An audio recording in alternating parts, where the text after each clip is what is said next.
नमस्कार, आप सभी का बहुत बहुत स्वागत है हेल्दी इंडियन किचन में। आज आपको एक ऐसी औषधि बताएंगे जो कि बिल्कुल फ्री में आपको मिल जाएगी और अगर आप उसे इस्तेमाल करते हैं तो आपके शरीर से लगभग 100 से अधिक जो है रोग वो जड़ से ख़त्म हो जाते हैं। कितने भी पैसे आप खर्च कर लीजिए, ये सारे रोग जो है ना वो आपके जड़ से ख़त्म नहीं होंगे, लेकिन ये औषधि आपके सारे रोगों को जड़ से ख़त्म कर देगी, शरीर को एकदम शुद्ध कर देगी। इसी के साथ साथ आपको बहुत सारे और फ़ायदे देगी, शरीर को बहुत ताकतवर बनाएगी और बिल्कुल फ्री की है। अगर आपको वीडियो पसंद आए तो प्लीज़ लाइक कीजिएगा और चैनल को सब्सक्राइब कीजिएगा। तो चलिए आपको बताते हैं आज की औषधि। आज हम जिस औषधि के बारे में बात कर रहे हैं वो है शीशम का पेड़। बहुत आसानी से आपको सड़क के किनारे आपने कई बार खड़ा हुआ देखा होगा। बहुत ही बड़े और मजबूत पेड़ होते हैं। इससे मिलने वाली लकड़ी से बहुत सारे फर्नीचर बनाए जाते हैं और इसका जो पेड़ होता है आप सामने देख सकते हैं काफ़ी बड़ा होता है। तो इसे जो है अक्सर जो है सड़क के किनारे या फिर खेतों में लगाया जाता है, क्योंकि साइज़ में काफ़ी ज़्यादा बड़ा हो जाता है। तो इसीलिए अक्सर इसको किसी ऐसी जगह पर लगाया जाता है जहाँ पर कि खुली जगह पर ही आसानी से हो सके। ये आपके शरीर के लिए बेहद फ़ायदेमंद है। इसमें भरपूर मात्रा में ऐसे पोषक तत्व पाए जाते हैं जो आपको बहुत सारी बीमारियों से छुटकारा दिलाते हैं।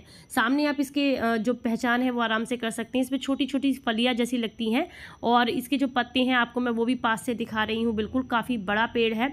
अगर आपके यहाँ पर ये पेड़ है तो मुझे कमेंट करके ज़रूर बताइएगा। और हमारे यहाँ इसे शीशम कहते हैं, आपके यहाँ पर इसको क्या कहा जाता है मुझे ज़रूर बताइएगा, क्योंकि कुछ जगह पर इसको शीशो कहते हैं, कुछ जगह पर शीशम कहते हैं, कुछ जगह पर इसको रोजवुड कहते हैं, कई जगह पर इसको जो है पिपला कहा जाता है, कई जगह पर इसको पदीमी कहते हैं, सीसू भी कहा जाता है और सीसोम भी कहा जाता है। तो आपके यहाँ क्या कहा जाता है मुझे कमेंट करके ज़रूर बताइएगा। सबसे पहला जो रोग है जिसमें ये फ़ायदा करती है वो है इन गर्मियों के मौसम में अगर आपके पेट में बहुत ज़्यादा जलन होती है, हाथों में पैरों में जलन बहुत होती है, पेट में जलन होती है और साथ में पसीना बहुत ज़्यादा आता है, तो उसके लिए ये आपको काफ़ी ज़्यादा फ़ायदा करती है। अगर आप इसका इस्तेमाल करते हैं तो आपको अत्यधिक गर्मी नहीं लगती है, शरीर का तापमान मेंटेन रहता है, आपको ज़्यादा पसीना नहीं आता है। इसी के साथ अगर आप जो है इसके तेल का इस्तेमाल करते हैं शरीर पर लगाने के लिए तो शरीर को ठंडक देने का काम करता है इसका तेल। और अगर आप इसको यूज़ करते हैं तो पेट में जितनी भी जलन हो रही है या गैस या एसिडिटी बन रही है उसमें आपको बहुत फ़ायदा करती है। तो आप सामने देख सकते हैं मैं इसके पत्तों को तोड़ कर ले आई हूँ और यहाँ पर जो है इसको अच्छे से धुलकर मैंने साफ़ कर लिया है पत्तों को, और कई बार पानी से धुलकर साफ़ करें क्योंकि इसमें काफ़ी ज़्यादा मात्रा में मिट्टी होती है। अगर आंखों की बीमारी से परेशान है, आंखों की रोशनी बहुत कमज़ोर हो गई है, तो ऐसे में शीशम के पत्तों का रस निकाल करके आप उसे थोड़ा सा शहद मिला करके आंखों में अगर डालते हैं तो आपकी आंखों की रोशनी बढ़ती है, आंखों के रोगों में आपको काफ़ी आराम मिलता है। बुखार है अगर बहुत लंबे समय से आपको, तो आपके लिए बहुत फ़ायदेमंद है। अगर आप इसका जो है 20 ग्राम के आसपास इसका वो निकाल लें रस पत्तों का, और उसके अंदर थोड़ा सा आप जो है दूध मिला लें और उसको कुछ टाइम तक आपने पकाना होता है। और जब आप इसे पकाएंगे पकते पकते ये आधा रह जाए तो इसे पिलाया जाए रोगी को, तो पुराने से पुराना बुखार बिल्कुल ठीक हो जाता है। अगर आप एनीमिया से परेशान हैं या सांस बहुत ज़्यादा फूलती है, बार बार रुक रुक के सांस आती है, या दमा के या अस्थमा के पेशेंट हैं या फिर कफ या खांसी आपको बहुत ज़्यादा होती है, तो ऐसे में भी आपको काफ़ी फ़ायदा करता है। जब आप इसका इस्तेमाल करते हैं तो सुबह या तो आप इसके 5-6 पत्ते यूं ही चबाकर खा लीजिए, कोमल पत्तियाँ, या फिर 10 से 15 पत्तों का आप इसका रस निकाल करके आप यूज़ करते हैं तो एनीमिया में और सांस के रोगों में काफ़ी ज़्यादा फ़ायदा करता है। मूत्र रोगों से परेशान है, जैसे कि पेशाब रुक रुक कर आता है या जलन होती है या पेट में दर्द महसूस होता है या बार बार जाना पड़ता है, तो ये प्रॉब्लम होती है किडनी की। अगर आपकी किडनी में इन्फेक्शन है या सूजन आ रखी है या फिर कोई भी दिक्कत है किडनी में, तो फिर आपको मूत्र रोग होगा ही होगा। उसको ठीक करने के लिए सिर्फ 3 दिन अगर आप इसके पत्तों का रस पिला देते हैं तो यकीन मानिए वो जो समस्या है वो बिल्कुल ठीक हो जाती है। ये किडनी को बिल्कुल साफ़ करने में काफ़ी मदद करता है। अगर वो महिलाएं जो कि बहुत ज़्यादा परेशान रहती हैं लिकोरिया से, उनके लिए तो एकदम वरदान की तरह है ये। अगर इसका इस्तेमाल करती हैं वो, तो पुरानी से पुरानी खूनी लिकोरिया भी है अगर वो भी बिल्कुल ठीक हो जाती है। तो ऐसे में क्या करना है, किस तरीके से यूज़ करना है, मैं आगे वीडियो में आपको बताऊंगी। इसी के साथ अगर आपको डायरिया से परेशान है तो 10 से 20 ml इसका जो है काढ़ा बनाकर अगर आप लेते हैं तो आपको बहुत ज़्यादा फ़ायदा करता है। इसके पत्तों का रस निकाल लीजिए, ये पत्तों को कूट कर छेद कर 1 गिलास पानी में डालकर इसका काढ़ा बना लीजिए आप, और उसे आप लेते हैं तो आपको बहुत ज़्यादा आराम मिलता है। हैजा में बहुत ज़्यादा फ़ायदा करता है। अगर आप हैजे से बहुत लंबे समय से परेशान हैं तो आप इसमें थोड़ा-सा पीपली मिला करके और इसका रस निकाल करके पत्तों का अगर आप लेते हैं तो आपको हैजे में बहुत आराम मिलता है। बवासीर के रोगियों के लिए भी ये काफ़ी ज़्यादा फ़ायदेमंद होता है। और इसी के साथ अगर शरीर में बहुत ज़्यादा सूजन की दिक्कत है, गठिया से परेशान है, तो उसके लिए भी इसका जो ये रस निकाल कर हम यूज़ करते हैं, ये काढ़ा बनाकर यूज़ करते हैं, तो वो बहुत ज़्यादा फ़ायदा करता है।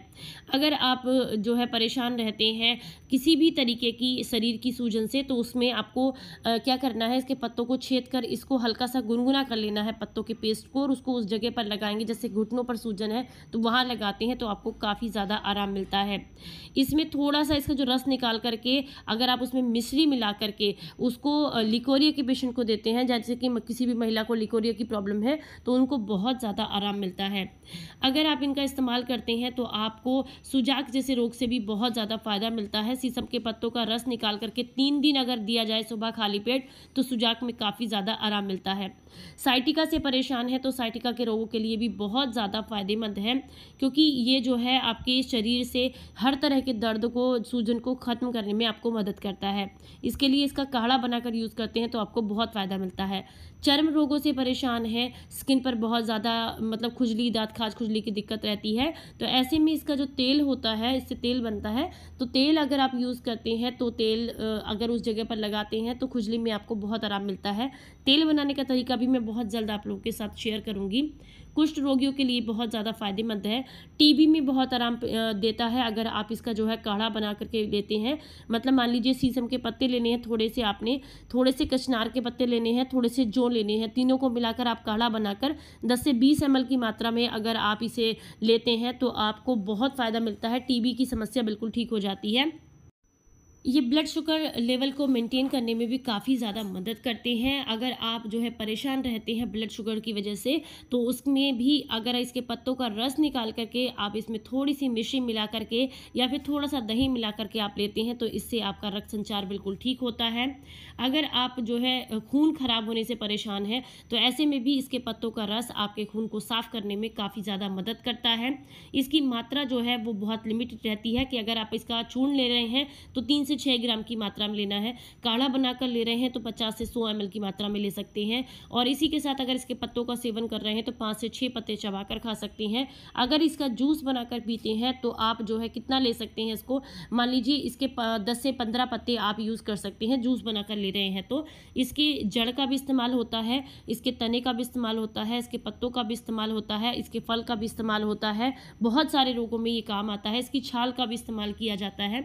बहुत अधिक मात्रा में किसी भी चीज़ का सेवन किया जाए तो फिर वो आपको दिक्कत कर देता है, तो इसे भी बहुत अधिक मात्रा में नहीं लेना चाहिए। ज़्यादा लेने से उबकाई जैसा फील हो सकता है आपको, या फिर ब्लड शुगर लेवल जो है वो बहुत ज़्यादा डाउन भी जा सकता है, तो ज़्यादा लंबे समय तक नहीं लेना है। ज़्यादा से ज़्यादा 8 से 10 दिन तक ले लीजिए, आपका शरीर एकदम साफ़ हो जाएगा, आपकी परेशानियाँ बिल्कुल ठीक हो जाएंगी, तो आप इसे बंद कर सकते हैं। फिर इसका जूस बनाने के लिए आपने 8 से 10 पत्ते लेने हैं, मैक्सिमम 15 से 20 पत्ते आप ले सकते हैं। 20 से कम ही लीजिएगा, 15 तक ले सकते हैं। और उसके बाद आप क्या करें, उसमें थोड़ा सा पानी डालें, मिक्सी के जार में डालें और इसको अच्छे से घुमा लीजिए। इसका जो जूस है वो मिक्सी में ही बनेगा, अगर आप छेद कर बनाना चाहेंगे तो अच्छे से जूस नहीं बनता है। तो आप इसे बढ़िया तरीके से पीस लीजिए। पीसने के बाद ये देख सकते हैं आप कि आपका बहुत ही बढ़िया सा जूस बन करके तैयार हो गया है। लेकिन इसे छानना बहुत ज़रूरी है, नहीं तो फिर आप इस तरीके से इसको नहीं पी पाएंगे। तो ये देखिए मैंने इसे बढ़िया तरीके से छान लिया है। बहुत लाजवाब आपका जूस बन करके तैयार हो गया है। आप चाहें तो इसमें और पानी मिलाकर पूरा 1 गिलास कर सकते हैं, मैंने थोड़ा सा कम ही रखा हुआ है। आप अपनी क्वांटिटी के हिसाब से इसमें पानी मिक्स कर सकते हैं। तो ये आपका बहुत ही बढ़िया सा जूस बन करके तैयार हो गया। आप चाहें तो इसमें थोड़ा सा मिश्री पाउडर ऐड कर सकते हैं, टेस्ट में बहुत सही होता है, इतना ज़्यादा कड़वा भी नहीं होता और ये बहुत ज़्यादा फ़ायदेमंद है। अगर आप इसका इस्तेमाल करते हैं तो शरीर को साफ़ करने में ये बहुत ज़्यादा मदद करता है। शरीर के 100 से अधिक बीमारियों को जड़ से ख़त्म करता है। सभी लोग इसको ले सकते हैं। डायबिटीज़ के पेशेंट के लिए भी बहुत ज़्यादा अच्छा है। और साथ ही साथ अगर किडनी के रोग से परेशान है या आंतों के इन्फेक्शन से परेशान है या पेट में गैस या एसिडिटी बहुत ज़्यादा बनती है, तो उस सब के लिए भी ये बहुत ज़्यादा फ़ायदेमंद है। तो अगर आप इसका इस्तेमाल करते हैं तो आपको फ़ायदा ही मिलेगा। सभी लोग यूज़ कर सकते हैं, लेकिन छोटे बच्चे और गर्भवती महिलाएं इसको यूज़ नहीं करेंगी। वीडियो अगर आपको पसंद आई है तो प्लीज़ लाइक कीजिएगा, चैनल को सब्सक्राइब कीजिएगा। मैंने आपको बता दिया है कि इसको जो है लगातार 8 से 10 दिन तक लिया जा सकता है, इससे ज़्यादा नहीं लेना है और इसे जो है सुबह खाली पेट ही लेना है। वीडियो अच्छी लगी है तो सबके साथ शेयर कीजिएगा। फिर मिलेंगे किसी नई रेमेडी के साथ, तब तक अपना ख्याल रखें, अपनों का ख्याल रखें और हंसते मुस्कुराते रहें। Stay healthy, stay happy, bye bye.